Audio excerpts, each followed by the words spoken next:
Om Swastiastu, Om Awigenam Astu Nama Sidam. Selamat pagi anak-anak. Hari ini kita akan memulai sebuah perjalanan waktu untuk memahami bagaimana agama Hindu tumbuh, berkembang, dan meninggalkan jejak penting di wilayah Asia. Penting bagi kita untuk mengetahui bahwa agama Hindu tidak muncul begitu saja.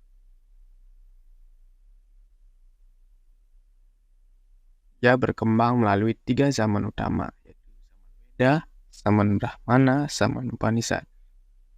Mari kita buka pikiran, siapkan buku catatan, dan ikuti pembelajaran hari ini dengan semangat belajar yang tinggi.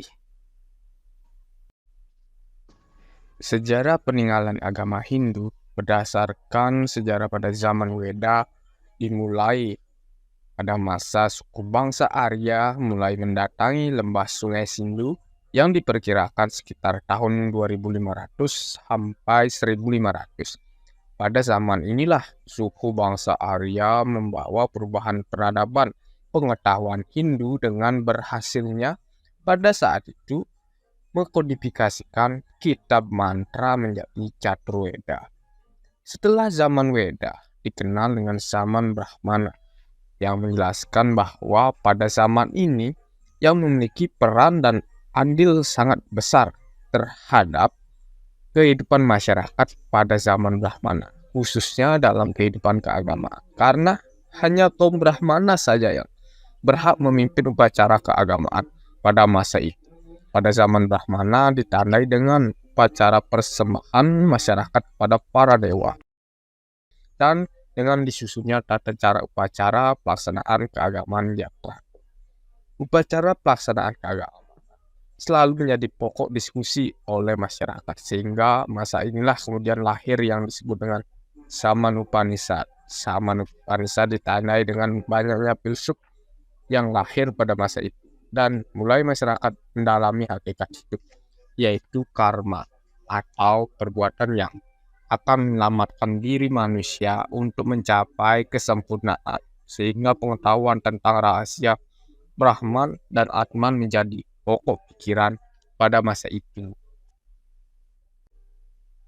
Peninggalan sejarah agama Hindu di India juga dapat diketahui dari kerajaan-kerajaan Hindu yang pernah ada, seperti Kerajaan Maurya, Kerajaan Gupta, Kerajaan Andhra, dan Kerajaan Pallava. Peninggalan agama Hindu selain terjadi di India, dalam sejarah peninggalan agama Hindu di Asia juga ditemukan di Cina, seperti sejarah agama Hindu pada masa dinasti Han. Ada beberapa kerajaan Hindu yang sangat besar dan terkenal di Indonesia. Perkembangan agama Hindu di Indonesia seperti Kerajaan Kutai di Kalimantan Timur, Kerajaan Tarumanegara di Jawa Barat, Kerajaan Mataram kuno di Jawa Tengah, Kerajaan Singosari dan Majapahit di Jawa Timur, dan selanjutnya Kerajaan Hindu di Bali. Bukti peninggalan sejarah agama Hindu di Asia dibuktikan dengan berbagai bentuk, baik berupa fisik maupun hasil karya kesusastraan yang memiliki nilai-nilai seperti teologi keagamaan, kepemimpinan, dan nilai-nilai luhur tentang etika kehidupan. Berikutnya ada nilai-nilai peninggalan sejarah Hindu di Asia. Pertama, nilai religius. Setiap orang dapat memanfaatkan peninggalan sejarah untuk kepentingan agama. Dalam hal ini sebagai media untuk memuja kemahakuasaan yang widih, seperti melalui peninggalan sejarah berupa kuil, candi, dan beberapa bukti peninggalan lainnya.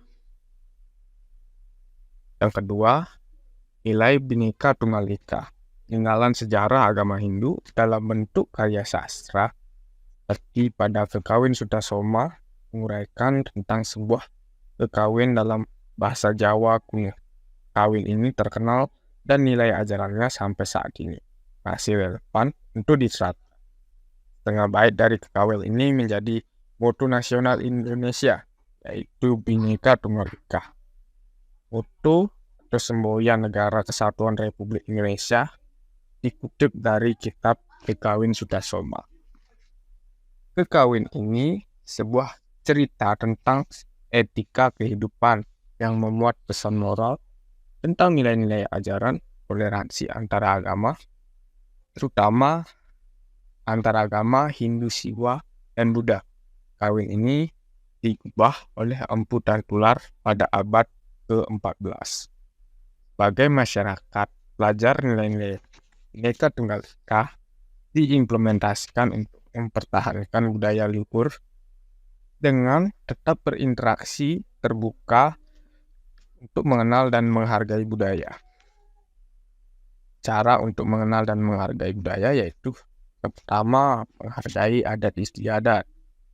Kedua, berperan aktif dalam melestarikan peninggalan Hindu. Tiga, tidak menonjolkan suku dan budaya sendiri. Empat, menjaga hubungan baik meskipun berbeda suku, agama, ras, dan budaya dengan orang lain. Dan ada nilai kreatif. Nilai kreatif ini yang dimaksud setiap orang berperan aktif dan memiliki kemampuan untuk merawat, menjaga, dan melestarikan peninggalan sejarah dengan cara satu, memanfaatkan peninggalan sejarah untuk kepentingan agama. Dua, jaga dan merawat untuk kepentingan sosial. Tiga, dapat memanfaatkan untuk kepentingan pendidikan dalam pengembangan ilmu, pengetahuan, dan teknologi. Empat, berperan aktif untuk menjaga kebudayaan dan promosikan melalui pariwisata. Kelima, membangun kesadaran dan tanggung jawab masyarakat dalam pengelolaan cagar budaya. Keenam, menyelenggarakan promosi cagar budaya. Demikianlah materi tentang peninggalan sejarah Hindu di Asia. Pemahaman terhadap peninggalan-peninggalan ini, kita tidak hanya mengenal akar budaya dan nilai-nilai ajaran Hindu, tetapi juga belajar bagaimana manusia zaman dahulu mencari hubungan dengan Tuhan, memahami makna hidup, dan membangun peradaban.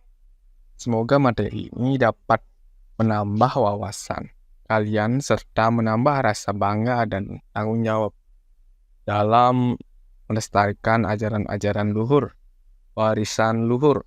Jangan lupa untuk mencatat poin-poin penting dari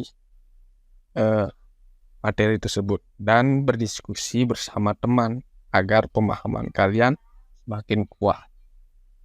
Sekian, dan saya tutup pertemuan kali ini dengan Parama Santi.